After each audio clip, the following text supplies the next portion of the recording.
ഈശോ മിശിഹായ്ക്ക് സ്തുതിയായിരിക്കട്ടെ. ഞാൻ മാണിപ്പറമ്പിലച്ചൻ.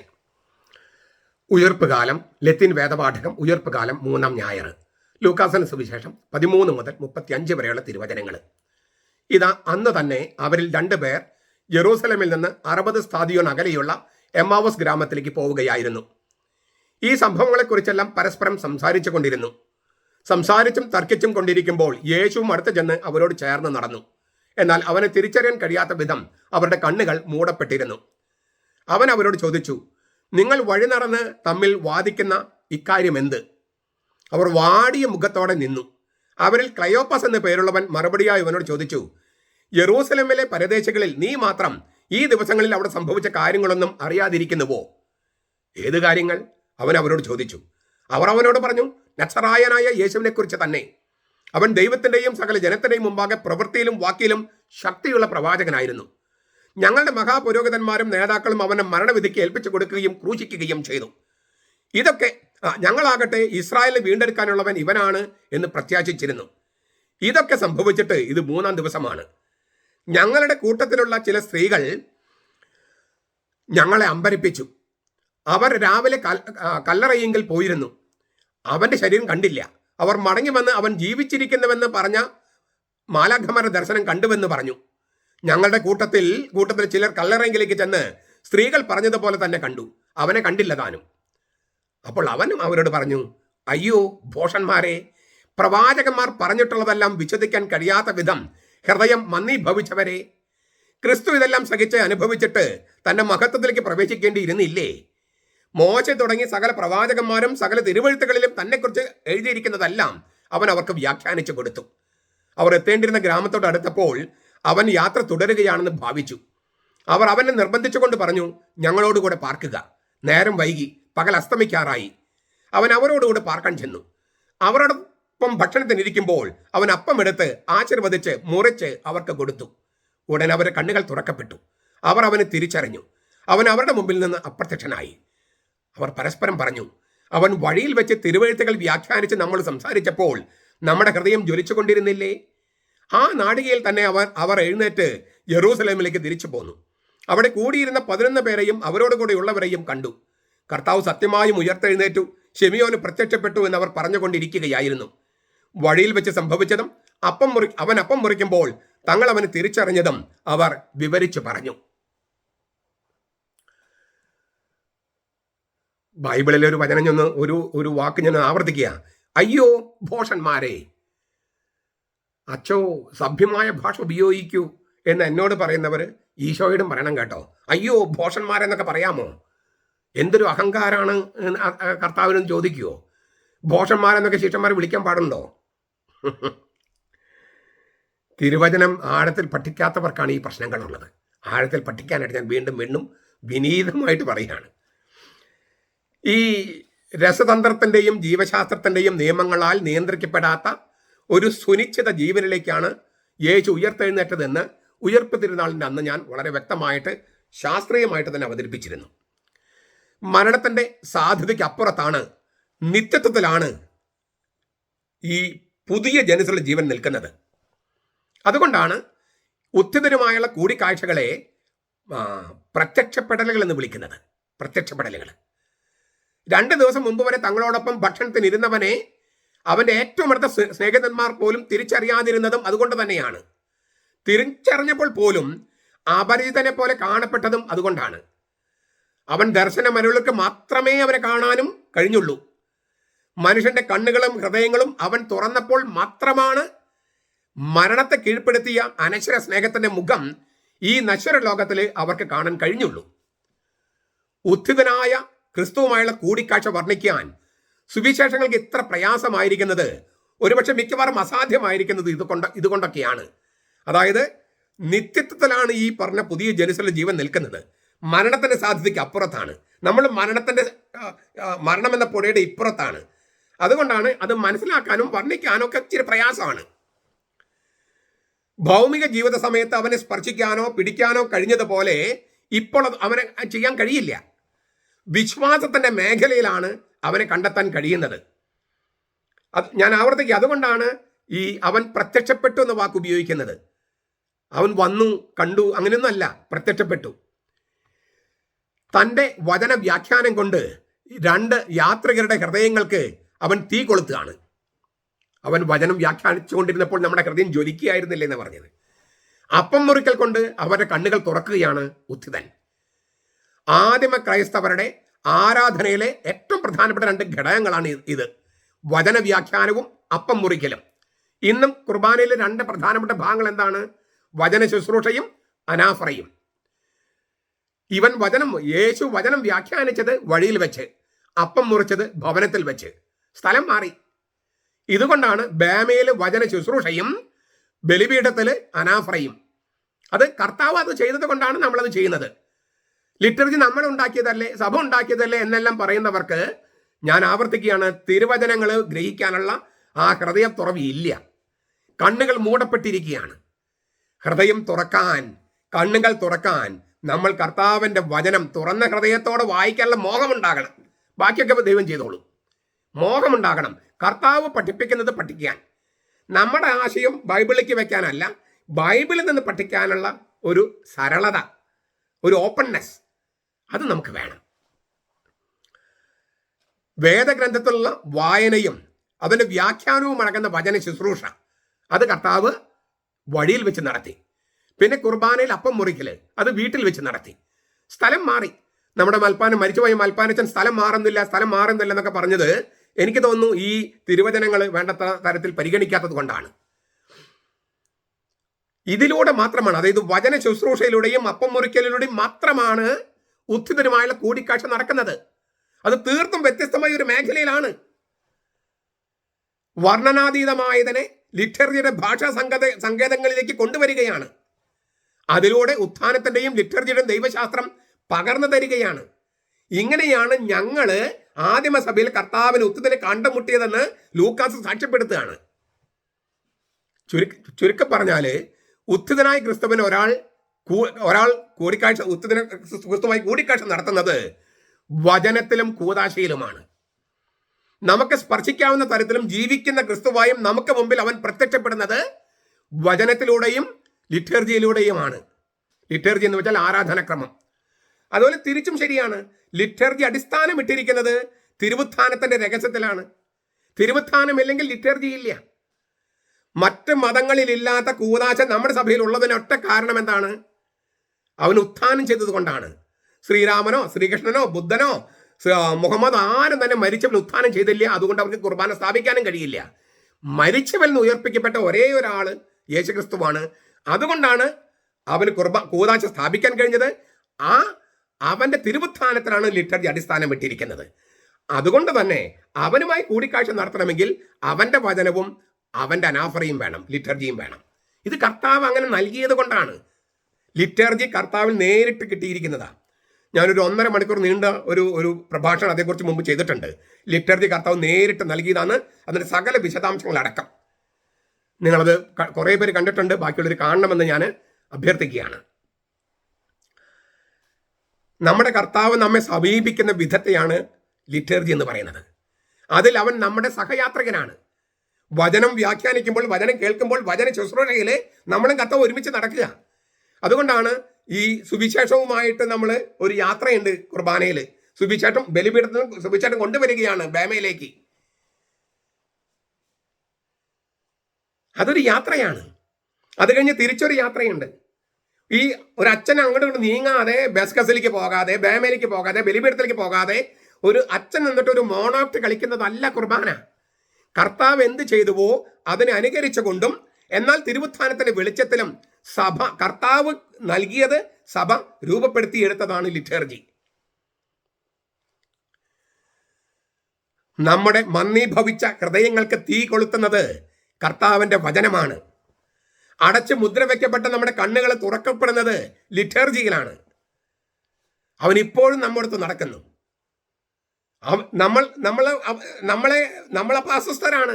കർത്താവ് ചോദിക്കും, നിങ്ങൾക്ക് എന്ത് പറ്റി? നിങ്ങളുടെ മുഖം ഇങ്ങനെ വൈ ദൈ കൗണ്ടനൻസ് ഹാസ് ഫോളൻ, നിങ്ങളുടെ ഈ മുഖം ഇങ്ങനെ വാടിയിരിക്കുകയാണല്ലോ, ഇതിങ്ങനെ വീണ് കിടക്കുകയാണല്ലോ, എന്ത് പറ്റി? അതാണ് ചോദ്യം. കർത്താവ് നമ്മളെ കാണുന്ന അസ്വസ്ഥരായിട്ടാണ്. നമ്മൾ മ്ലാനപതരണ്ടായിട്ടാണ് നിൽക്കുന്നത്. പള്ളിയിൽ നിൽക്കുന്ന കണ്ടല്ലേ, പ്രദക്ഷിണത്തിന് പോകുമ്പോഴൊക്കെ ഇങ്ങനെയാണ് പോണേ. സന്തോഷം വളരെ കുറവ്. പക്ഷെ അവൻ്റെ വചനം കേൾക്കുമ്പോൾ, ലിറ്റർജിയിൽ പങ്കെടുക്കുമ്പോൾ, വചനം കേൾക്കുമ്പോൾ നമ്മുടെ ഹൃദയം ജ്വലിക്കുകയും ലിറ്റർജിയിൽ പങ്കെടുക്കുമ്പോൾ നമ്മുടെ കണ്ണുകൾ തുറക്കപ്പെടുകയും ചെയ്യും. നമ്മൾ തിരിച്ചറിയുന്ന നിമിഷം അവൻ അപ്രത്യക്ഷമാകും. കാരണം അത്ഭുതം കാണിക്കാനല്ല അവൻ വരുന്നത്. നമ്മുടെ കണ്ണിന് തൃപ്തി നൽകുന്ന തരത്തിൽ ഒരു കാഴ്ചക്കൂത്ത് നടത്താനല്ല അവൻ വരുന്നത്. അവന് തിരിച്ചറിഞ്ഞാൽ നിമിഷം അവൻ അപ്രത്യക്ഷമാകുകയാണ്. തിരിച്ചറിഞ്ഞാൽ മതി, ബാക്കി കാര്യം പരിശുദ്ധാത്മാവ് ചെയ്യുമെന്നാണ്. നമ്മുടെ സംശയങ്ങളും സന്ദേശങ്ങളും ഒക്കെ ഉണ്ടായിരുന്നിട്ടും കർത്താവ് സത്യമായും ഉയർത്തിരിക്കുന്നുവെന്ന് സുനിശ്ചിതമായി അവർക്ക് ബോധ്യമായത് ഈ വചനത്തിലൂടെയും ലിറ്റർജിയിലൂടെയുമാണ്. ഇന്നും അങ്ങനെ തന്നെ. കല്ലറയിൽ കിടന്നവൻ ഇപ്പോൾ അവിടെ ഇല്ല. അവൻ സത്യമായും അവൻ തന്നെ ജീവിക്കുന്നു. ദൈവത്തിന്റെ മറ്റേ ലോകത്തേക്ക് തിരിച്ചു പോയവൻ ഇപ്പോൾ അവരുടെ മധ്യത്തിൽ, നമ്മുടെ മധ്യത്തിൽ, നമുക്ക് തൊട്ടറിയാവുന്ന വിധത്തിൽ സന്നിഹിതനാകാനുള്ള ശക്തി തനിക്കുണ്ടെന്ന് തെളിയിച്ചിരിക്കുകയാണ് അന്നും ഇന്നും. നിങ്ങൾക്ക് ക്രിസ്തുധർമ്മ പ്രവേശിക്കാന്ന് പറഞ്ഞ ബെനഡിക്ട് മാർപ്പാപ്പയുടെ പുസ്തകം 398 മുതൽ 401 വരെ വായിക്കാം. ഞാൻ ഈ പറഞ്ഞ കാര്യങ്ങളൊക്കെ അവിടെ കുറേ വിശദമായിട്ടുണ്ട്. ഇത്രയും ഞാൻ രക്തചുരുക്കായിട്ട് പറഞ്ഞതാണ്. ഇനി ഇതിലെ ചില കാര്യങ്ങളിലേക്ക് ഒന്ന് കടക്കാം. യെറൂസലേമിൽ നിന്ന് എമ്മാവൂസിലേക്ക്, യെറൂസലേമിൽ നിന്ന് ലോകത്തിന് അറ്റം വരെ അല്ലേ, നിങ്ങൾ യെറൂസലേമിലും യഹൂദായിലും സമരിയായിലും പിന്നെ ലോകത്തിന് അറ്റം വരെയും സാക്ഷികളായിരിക്കും. സ്ലീഹന്മാരുടെ നടപടി പുസ്തകം 1:8. ആ സഭ നടത്താനിരുന്ന പ്രേക്ഷിത യാത്രയുടെ ഒരു നാന്ദിയാണ് യെറൂസലേമിൽ നിന്നും എമ്മാവൂസ് വരെ. ആ യാത്രയിൽ സഭയുടെ ഈ യാത്രയിൽ യേശു കൂടെയുണ്ട്. അദൃശ്യനാണെങ്കിലും അവൻ കൂടെയുണ്ട്. മാത്രമല്ല, യാത്രയാണ് ജീവിതം, കാഴ്ചയാണ് വിശ്വാസം.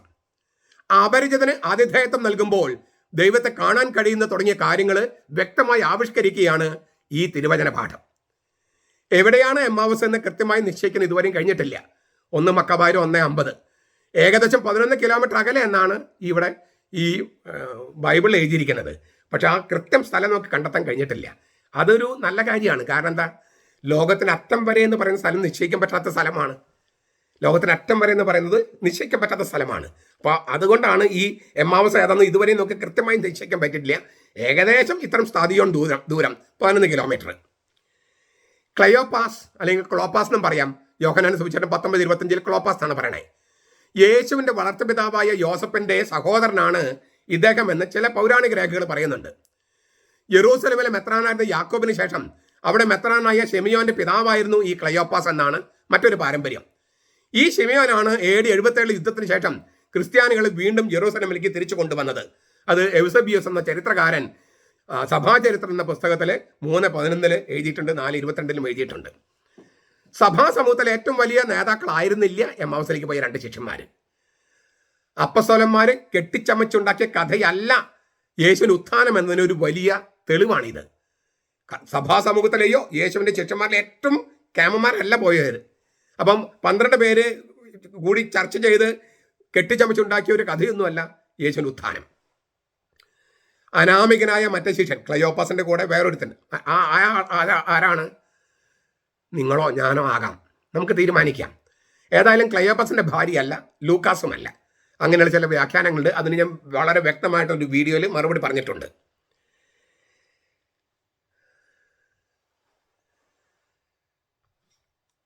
യേശുവും അവർ തമ്മിൽ സംഭാഷണത്തിലെ കാര്യങ്ങളൊക്കെ നിങ്ങൾക്ക് അറിയാവുന്ന കാര്യങ്ങളാണ്. ഞാൻ അതിൻ്റെ അങ്ങനെ കടന്നു പോകുന്നില്ല. 24-27 പറയാണ്, കർത്താവ് പറയാണ്, സകല തിരുവെഴുത്തുകളും തന്നെക്കുറിച്ച് എഴുതിയിരിക്കുന്ന കാര്യങ്ങൾ കർത്താവ് വ്യാഖ്യാനിച്ചു കൊടുത്തു. പഴയ നിയമത്തിൽ രേഖപ്പെടുത്തിയിരിക്കുന്ന രക്ഷാചരിത്രത്തിന്റെ സംഗ്രഹ രൂപം ഉത്ഥിതനായ കർത്താവ് അവതരിപ്പിക്കുകയാണ്. 11 കിലോമീറ്റർ ഉണ്ടല്ലോ, സമയമുണ്ട്. അപ്പോൾ ഒരു 2 മണിക്കൂർ യാത്ര കൂട്ടുക. ഒരു മണിക്കൂർ കൊണ്ട് ഒരു 5 കിലോമീറ്റർ, 2 മണിക്കൂർ, അപ്പോൾ 2.5 മണിക്കൂറിന് മേലെ കൂട്ടാം. അപ്പോൾ നമുക്ക് ഒരുപാട് കാര്യങ്ങൾ അവതരിപ്പിക്കാൻ സമയം കിട്ടി. വ്യാഖ്യാതാവില്ലാതെ വേദത്താളുകൾ ഗ്രഹിക്കാൻ കഴിയില്ല. സ്ലീഹന്മാർ നടപടി 8:31. യേശുവിൻ്റെ ജനനം, ശുശ്രൂഷ, മരണം, ഉത്ഥാനം, ഇതിൻ്റെ എല്ലാം വ്യാഖ്യാനമുണ്ടെങ്കിൽ അതിൻ്റെ പൊരുളുകൾ തിരിച്ചറിയാൻ കഴിയൂ. അതുപോലെ അവൻ്റെ തേജസ്സോടുകൂടിയുള്ള ഭരണം, ഇവയെല്ലാം പഴയ നിയമത്തിൽ പൂർവ്വകൽപ്പിതമായി രേഖപ്പെടുത്തിയിട്ടുണ്ട്. പഴയ നിയമം മനസ്സിലാകുന്നില്ലെങ്കിൽ പുതിയ നിയമം മനസ്സിലാകില്ല. പഴയ നിയമം മനസ്സിലാകുന്നില്ലെങ്കിൽ പുതിയ നിയമം മനസ്സിലാകില്ല. പഴയ നിയമത്തിൽ ദൈവം യുദ്ധക്കൊതിയനാണ്, ക്രൂരനാണെന്നൊക്കെ പറഞ്ഞ് മാറ്റി നിർത്തിയാൽ നിങ്ങൾക്ക് ബൈബിളും അറിയില്ല, ദൈവത്തെയും അറിയില്ല എന്നാണ് അതിൻ്റെ അർത്ഥം. ഈ മുറിവൈദ്യൻ ആളെ കൊല്ലെന്ന് പറഞ്ഞതുപോലെ മുറിയായിട്ട് ഇങ്ങനെ ചെറിയ അറിവുകൾ വെച്ചിട്ട് പ്രചരിപ്പിക്കുകയാണ്. ഞാനത് കണ്ടിട്ടില്ല. എന്നോട് പലരും ചോദിക്കുമ്പോൾ ഞാൻ പഴയ നിയമത്തിലെ വചനങ്ങൾ കുറച്ചെങ്കിലും എടുത്തിട്ട് അവർക്ക് പരിചയമുള്ള വചനങ്ങൾ ഞാൻ കുറച്ചെങ്കിലും പറയുമ്പോൾ യുദ്ധം വളരെ കുറവാണ്. ഇപ്പൊ ഇന്നത്തെ കഥ കർത്താവ് ഇന്ന് ദൈവം വചനം വെളിപ്പെടുത്തുകയാണെങ്കിൽ ഈ യുക്രൈൻ യുദ്ധവും പിന്നെ ഇറാനിൽ നടക്കുന്ന യുദ്ധവും അതൊക്കെ പറയേണ്ടി വരില്ലേ? എന്ന് വെച്ചിട്ട് ദൈവം യുദ്ധക്കൊതിയനാണോ? ട്രംപ് പറഞ്ഞു ഇല്ലേ, ഞാൻ യേശുവാണ് എന്നോട് പറഞ്ഞൊരു യുദ്ധം ചെയ്യണമെന്ന് പറയുന്നു. അങ്ങനെ പറഞ്ഞവരും ചരിത്രത്തിൽ ഉണ്ടായിട്ടുണ്ട്. ഇറാൻ പറയുന്നു മറിച്ച കാര്യം പറയുന്നു, ഇസ്രായേലിനെ ഇല്ലാണ്ടാക്കണമെന്നും ക്രിസ്ത്യാനികളെ കൊല്ലണമെന്നും ഞങ്ങളുടെ പ്രവാചകൻ പറഞ്ഞിട്ടുണ്ട്. അതൊക്കെ ദൈവം ഏകസത്യദൈവം പറഞ്ഞിട്ടുള്ളതാണോ? ട്രംപ് ആണെങ്കിലും ഇറാൻ ആണെങ്കിലും ഇസ്ലാം ആണെങ്കിലും പറയുന്നത്? അങ്ങനെയുള്ള അവകാശവാദങ്ങൾ അങ്ങനെ വന്നിട്ടുള്ളവരുണ്ട്. ഇസ്രായേലിൽ ചിലരും അങ്ങനെ ചിന്തിച്ചിട്ടുണ്ട്. അതൊക്കെ ദൈവം പറഞ്ഞതാണെന്ന് പറയുമ്പോൾ അതിനർത്ഥം നമുക്ക് ദൈവത്തെ മനസ്സിലാക്കാൻ പറ്റുന്നില്ലെന്നാണ്. ഒരു കാര്യം ഞാൻ ഉറപ്പിച്ച് പറയട്ടെ, യേശുവിൻ്റെയും മറിയത്തിൻ്റെയും പത്രോസിൻ്റെയും പൗലോസിൻ്റെയും തോമാസിൻ്റെയും ഒക്കെ ബൈബിളാണ് ഈ പഴയ നിയമം. അവർക്ക് പുതിയ നിയമം ഉണ്ടായിരുന്നില്ല. അതുകൊണ്ട് ഇതൊക്കെ പഴയ നിയമത്തിലേതാണ്, പുതിയ നിയമത്തിലേതല്ല എന്നൊന്നും പറഞ്ഞ് പഴയ നിയമം പഠിക്കാതിരിക്കരുത്. നമ്മൾ എല്ലാ തിങ്കളാഴ്ചകളിലും പഴയ നിയമം പഠിച്ചു വരുന്നുണ്ട്. ഇനി ഞങ്ങളെ പഠിപ്പിക്കാൻ ആരുമില്ല, ഞങ്ങളാരും പഠിപ്പിച്ചിട്ടില്ല എന്നൊന്നും എൻ്റെ അടുത്ത് പറയരുത്. ഞാൻ 18ാമത്തെ വയസ്സ് തൊട്ട് പഠിപ്പിക്കുന്നത് ഇത് തന്നെയാണ്. 18ാമത്തെ വയസ്സ് തൊട്ട് മൈനസമിനറി കഴിഞ്ഞപ്പോൾ തൊട്ട് 19ാമത്തെ വയസ്സിൽ ഞാൻ പുസ്തകം എഴുതി. 22ാമത്തെ വയസ്സിൽ സുവിശേഷങ്ങളെ വ്യാഖ്യാനിക്കുന്ന പുസ്തകം എഴുതി. അച്ഛനാകുന്നതിന് 2-3 വർഷങ്ങൾക്ക് മുമ്പ്. ഈ അടുത്ത കാലം വരെയും ഇപ്പോഴും എനിക്ക് തോന്നുന്നു മലയാളി വൈദികരിൽ ബഹുഭൂരിപക്ഷം ഉപയോഗിക്കുന്ന പുസ്തകമാണ് ഈ വിതയ്ക്കപ്പെട്ട വചനം. അത് ഞാൻ എഴുതി 22ാമത്തെ വയസ്സിലാണ്. അന്ന് ഞാൻ ദൈവശാസ്ത്രം പഠിക്കാൻ തുടങ്ങിയിട്ടുള്ളൂ. അപ്പൊ ഇതൊക്കെ വായിക്കാതെയും പഠിക്കാതെയും ഞങ്ങളെ പഠിപ്പിക്കാൻ ആരുമില്ലെന്ന് പറഞ്ഞാൽ എങ്ങനെയാ? 105 പുസ്തകങ്ങൾ ഞാൻ എഴുതിയിട്ടുണ്ട്. 105 പുസ്തകങ്ങൾ, ബഹുഭൂരിപക്ഷവും ബൈബിളിന്റെ വ്യാഖ്യാനങ്ങളാണ്. തോമായുടെ സിംഹാസനം പുസ്തകം വാങ്ങി കുറച്ച് പൈസ ഇതിനു വേണ്ടി ചെലവഴിക്കൂ. എന്തിനാണ് ഈ പൈസ കുന്നുകൂട്ടി വെക്കുന്നത്? ഒരു ദിവസം ഇല്ലേ, 2 ദിവസം ഉപവാസം എടുത്താണെങ്കിൽ കുറച്ച് മിച്ചം പൈസ ഉപയോഗിച്ചിട്ട് ഈ പുസ്തകങ്ങൾ വാങ്ങിച്ച് വായിക്കൂ. കേരള കത്തോലിക്ക മെത്രാൻ സമിതി എനിക്കൊരു അവാർഡ് നൽകിയിട്ടുണ്ട്. 1997 അവാർഡ് 98 എനിക്ക് നൽകി. മങ്കുഴിക്കൽ പിതാവിൻ്റെ പേരിലുള്ള ആദ്യത്തെ അവാർഡ് എനിക്ക് കിട്ടിയത്. അത് ഞാൻ മാസ്റ്റേഴ്സോ ഡോക്ടറേറ്റൊക്കെ കിട്ടുന്നതിന് മുൻപ് എഴുതിയ 4 സുവിശേഷങ്ങളുടെ വ്യാഖ്യാനത്തിനാണ്. 4 വോളിയാണ്, വളരെ വലുതാണ്. 4 വോളിയങ്ങൾ, 4 സുവിശേഷങ്ങളുടെ വ്യാഖ്യാന. ഇത് അവൈലബിൾ ആണ്. ഒന്ന് വാങ്ങി വായിക്കൂ. ഞങ്ങളെ പഠിപ്പിക്കാൻ ആരുമില്ല, വചനം ഞങ്ങൾക്ക് അറിയില്ലെന്ന് പറയുകയാണോ വേണ്ടത്? ചുരുങ്ങിയ പറ്റാൻ എൻ്റെ വീഡിയോസ് 10,000-3000 വീഡിയോസ് ആയില്ല. ഇപ്പോൾ ഇതൊന്നും കേട്ടു നോക്കിയേ. വചനം മാത്രമല്ലേ ഞാൻ പറയുന്നത്. ഞാൻ പറഞ്ഞതിന് ചുരുക്കം, തന്നെക്കുറിച്ച് സകല തിരുവെഴുത്തുകളും എഴുതിയിരിക്കുന്ന കാര്യം ഈശോ വ്യാഖ്യാനിച്ചു കൊടുത്തപ്പോഴാണ് അതിൻ്റെ പൊരുൾ അവർക്ക് മനസ്സിലായത്. അന്ന് ഈശോ വ്യാഖ്യാനിച്ചു കൊടുത്ത ആ ദൗത്യം നിർവഹിക്കാനാണ് എന്നെപ്പോലുള്ള ആളുകളെ കർത്താവ് തെരഞ്ഞെടുത്ത് അഭിഷേകം ചെയ്തിരിക്കുന്നത്. അഭിഷേകം എന്ന് ഞാൻ പറഞ്ഞ പൗരോഹിത്യ അഭിഷേകം മാത്രമല്ല, പരിശുദ്ധാത്മന്റെ അഭിഷേകം, വചനപ്രഘോഷണത്തിലുള്ള അഭിഷേകം. അത് നമുക്ക് ധ്യാന കേന്ദ്രങ്ങളിൽ കിട്ടുന്ന ഈ സമാശ്വാസം മാത്രം മതി എന്ന് വിചാരിക്കും. അതൊക്കെ വേണം, തീർച്ചയായിട്ടും വേണം. സമാശ്വാസം വേണം, ജീവിക്കണ്ടേ, ഭൗതികമായ കാര്യങ്ങൾ വേണ്ട, ഒക്കെ വേണം. പക്ഷേ അതിലൊതുങ്ങിപ്പോകരുത്. മറിച്ച് വചനത്തിന് ആഴത്തിലേക്ക് പോകുക. വചനത്തിന് ആഴത്തിലേക്ക് പോകുമ്പോൾ നമുക്കൊരു ആനന്ദം കിട്ടും. അത് ഈ താൽക്കാലികമായ ആശ്വാസത്തിന് അപ്പുറത്താണ്. ഇപ്പൊ നമുക്കൊരു ക്യാൻസർ വന്ന് രോഗം ശാന്തി കിട്ടുന്ന വിചാരിക്കുക, അതൊരു സമാശ്വാസമാണ്. പക്ഷേ ആ ആളും വചനത്തിന് ആഴത്തിലേക്ക് ചെല്ലുമ്പോൾ പരിശുദ്ധാത്മാവിൻ്റെ ഒരു ആനന്ദം കിട്ടും. അപ്പോൾ ക്യാൻസർ മാറിയാലും കുഴപ്പമില്ല, മാറിയില്ലെങ്കിലും കുഴപ്പമില്ല എന്നൊരു അവസ്ഥയിലേക്ക് വരും. കാരണം പൗലോസ്ലീഹ പറഞ്ഞതുപോലെ മരിച്ച് കർത്താവിനടുത്ത് ആയിരിക്കാനാണ് എൻ്റെ മോഹം എന്നൊരു അവസ്ഥയിലേക്ക് വരും. അതാണ് ആനന്ദം. ഈ ലോകത്തിൽ ജീവിക്കണമെന്ന് നിർബന്ധമില്ലാത്തൊരവസ്ഥയിലേക്ക് വരും. കാരണം കർത്താവിനെ കാണാനുള്ള മോഹം അത് കിട്ടുന്നത് വചനത്തിൽ ആഴത്തിലേക്ക് പോകുമ്പോഴാണ്. അങ്ങനെ പോകാൻ കഴിയട്ടെ എന്ന് ഞാൻ വീണ്ടും വീണ്ടും പറയുകയാണ്. ഈ എമ്മാവുസിലേക്ക് പോയ ശിഷ്യന്മാരുടെ കഥയിലൂടെ അവതരിപ്പിക്കുന്നത് തന്നെയാണ്. ഒരു കാര്യം കൂടി പറഞ്ഞ് ഞാൻ അവസാനിപ്പിക്കാം. കർത്താവ് ഒരല്പം പ്രിട്ടൻഡ് ചെയ്തു. നമുക്ക് അത്ഭുതം തോന്നും. അവൻ പിന്നെയും പോകുന്നതുമായിട്ട് സങ്കല്പിച്ചു. അവൻ അല്ലേ നടിച്ചു. ഒട്ടും ഇഷ്ടമില്ലാത്തതാണ് കർത്താവിന് ഇങ്ങനെ നാട്യം. പക്ഷെ അവൻ പരീക്ഷിക്കുകയാണ്. ഇവർക്ക് വചനമൊക്കെ കേട്ടു, ഇനി ലിറ്ററേച്ചറിൽ പങ്കെടുക്കാൻ താല്പര്യം ഉണ്ടോ ഇല്ലയോ? അത് ഈ പെന്തക്കോസ്തക്കാർ, യഹോവ സാക്ഷികൾ ഒക്കെ കേൾക്കണം കേട്ടോ, പ്രൊട്ടസ്റ്റന്റുകാരൊക്കെ കേൾക്കണം. വചനം മാത്രം മതി എന്ന് പറഞ്ഞാൽ നിങ്ങൾ നടക്കുന്നത്. കർത്താവ് വചനം വ്യാഖ്യാനിച്ച് കഴിഞ്ഞിട്ട് പതുക്കെ ഇങ്ങനെ പിന്നെയും തുടരുകയാണെന്ന് ഭാവിച്ചു. എന്തിനെന്നറിയോ? നിങ്ങൾക്ക് വചനം മാത്രം മതി, വചനം മാത്രം മതി, സോള സ്ക്രിപ്തുറ എന്ന് പറഞ്ഞ് നടക്കുകയാണല്ലോ. അത് പോരാ എന്ന് നിങ്ങളെ ബോധ്യപ്പെടുത്താൻ. നിങ്ങൾക്ക് ദാഹമുണ്ടോ കർത്താവിനെ കൂടിക്കാഴ്ച തരുന്ന മോഹമുണ്ടോ എന്ന് അറിയാൻ കർത്താവ് ഇങ്ങനെ. അപ്പോൾ അവർ പറഞ്ഞു ഞങ്ങൾക്ക് മോഹമുണ്ട്, ഞങ്ങളുടെ കൂടെ പാർക്കുക. വചനം കേൾക്കാൻ മാത്രമല്ല, വചനം കേൾക്കുമ്പോൾ ഹൃദയം ജ്വലിക്കുമ്പോൾ, ഇല്ലേ, ഹൃദയം ജ്വലിക്കുന്നെങ്കിൽ ലിറ്റർജിയിൽ പങ്കെടുക്കാനുള്ള കണ്ണുകൾ തുറക്കപ്പെടാനുള്ള മോഹമുണ്ടാകും. അതുകൊണ്ട് ഞങ്ങൾക്ക് മോഹമുണ്ടെന്ന് പറയാണ് കർത്താവ്. അതുവരെ സഹയാത്രികനായിരുന്ന കർത്താവ് വീട്ടിലേക്ക് കയറി കഴിഞ്ഞപ്പോൾ ഭാവം മാറി. അവൻ ആതിഥേയനായി. സ്വർഗത്തിൻ്റെ ആതിഥേയനാണ്, ഹോസ്റ്റാണ് കർത്താവ്. അവൻ അപ്പം എടുത്ത് കൃതജ്ഞതാസ്തോത്രം ചെയ്ത് മുറിച്ച് കൊടുത്തു. ഇത് യഹൂദരുടെ വെറും ഒരു അപ്പം മുറിക്കലല്ല. അങ്ങനെയായിരുന്നെങ്കിൽ അവരെ കണ്ണുകൾ തുറക്കപ്പെടുവോ? അവരോടൊപ്പം ഭക്ഷണത്തിനിരിക്കുമ്പോൾ അവൻ അപ്പമെടുത്ത് ആശീർവദിച്ച് മുറിച്ച് അവർക്ക് കൊടുത്തു. ഉടനെ അവരെ കണ്ണുകൾ തുറക്കപ്പെട്ടു. അവർ അവനെ തിരിച്ചറിഞ്ഞു. അന്ത്യത്താഴത്തിൽ യേശു ചെയ്ത അതേ പ്രവൃത്തിയല്ലേ ഇത്? ലൂക്കാസ് 22:19, മത്തായി 26:26. അപ്പത്തിൽ സന്നിഹിതനായിരിക്കുന്ന ഉത്ഥിതനുമായ ആ ശിഷ്യന്മാർ കൂടിക്കാഴ്ച നടത്തുകയാണ്. അത് യേശു വന്ന് തിരിച്ചറിഞ്ഞ ഉടനെ അവൻ അപ്രത്യക്ഷമാകും ചെയ്തു ഞാൻ പറഞ്ഞു കഴിഞ്ഞു. അതായത് ഒരു വിസ്മയം, ഇവരുടെ വിസ്മയം കണ്ടിട്ട് അതൊക്കെ ആസ്വദിച്ച് നിങ്ങൾ കാണടാ, കൊന്നിട്ട് ഞാൻ വന്നില്ലേ, ആ അഹങ്കാരം കാണിക്കാനല്ല വന്നിരിക്കുന്നത്. തിരിച്ചറിഞ്ഞ നിമിഷത്തിൽ അവൻ അപ്രത്യക്ഷനായി. അവൻ അപ്പം എടുത്ത് കൃതജ്ഞതാസ്തോത്രം ചെയ്ത് മുറിച്ച് കൊടുത്തു. കുർബാനയായിരുന്നു അത്. തിരുവുത്ഥാനത്തിൻ്റെ അന്ന് കർത്താവ് ആദ്യം ചെയ്ത പ്രവൃത്തിയാണ് വിശുദ്ധ കുർബാന അർപ്പിക്കുക. പിന്നെ 40 ദിവസം അവൻ ചെയ്തു. 8 ദിവസങ്ങളിൽ, ഞായറാഴ്ചകളിൽ അത് വിശേഷപ്പെട്ട സംഗതികളാണ്. അത് വേറെ കാര്യങ്ങളും ചെയ്തു. ഇത് കർത്താവിൽ നിന്ന് കിട്ടിയതല്ലേ. എല്ലാ ദിവസവും നമ്മൾ ബലിയർപ്പിക്കുന്നതിന് കാരണം 40 ദിവസം അവൻ ബലിയർപ്പിച്ചുവെന്ന് സ്ലീഹന്മാർ നടപടി പുസ്തകം 1-ാമത്തെ അധ്യായം 3-4 വാക്യങ്ങൾ എഴുതിയിട്ടുണ്ട്. അവൻ അവരോടൊപ്പം ഉപ്പ് ഭക്ഷിച്ചു എന്നാണ് ശരിക്കും തർജ്ജമ ചെയ്താൽ. ഉപ്പ് ഭക്ഷിക്കുക എന്ന് പറഞ്ഞാൽ ഉടമ്പടിയിലേക്ക് പ്രവേശിപ്പിക്കുക എന്നാണ് അർത്ഥം. എത്രയോ ഗംഭീരമായൊരു കാര്യമാണ് ഈ എമ്മാവസിലേക്ക് പോയി ഉത്ഥാനത്തിൻ്റെ അന്ന്, തിരുവുത്ഥാനത്തിനന്ന് കർത്താവ് കുർബാന അർപ്പിക്കുകയാണ്.